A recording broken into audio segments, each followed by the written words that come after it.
সকালে বাসা থেকে বের হওয়ার আগে মাকে অন্তত 10-20টা টাকা হাতে দিলেই মা অনেক খুশি, অনেক খুশি। আমি সেটা নিজে প্রমাণ পেয়েছি। সকালে যখন আমি বাসা থেকে বের হই দোকান আসার জন্য, তখন মাকে ডেকে 10 টাকা 20 টাকা আমি সবসময় হাতে ধরাই দিই, যেন মা সবসময় আমাদের ভবিষ্যৎ নিয়ে চিন্তা করে। সে কারণে মা মানে এত খুশি হয়।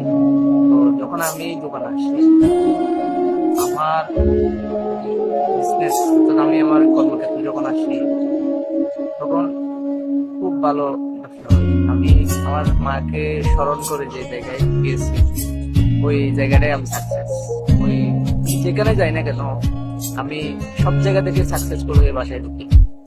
আলহামদুলিল্লাহ মা বেঁচে আছে, মায়ের জন্য দোয়া রাখবেন সবাই। আর এই জন্য বৃদ্ধ বাবা মা যদি বেঁচে থাকে, বৃদ্ধ বাবা মার টেক কেয়ার করার চেষ্টা করেন। বাবা থাকলে বাবার পাশে দাঁড়ানোর চেষ্টা করেন। কিন্তু তো বাবাকে টাকা ইনকাম করে না দিলেও কিন্তু বাবার পাশে গিয়ে যদি সুন্দর করে দাঁড়াতে পারে, তাহলে ওটা আমি নিজে নিজে অবজার্ভ করে দেখি, উপলব্ধি করে দেখি। সারাদিন ক্লাব শরীরে আমি যখন বাবার চোখের সামনে একবার যাই, বাবা তো কোনো না কোনো কাজ করে।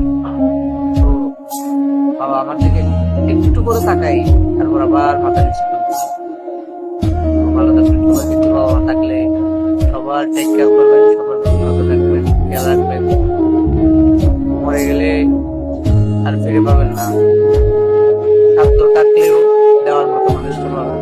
বাবা মা থাকলে বাবা মা পাবেন, বাবা মা থাকলে তোমার কাছে থাকবে।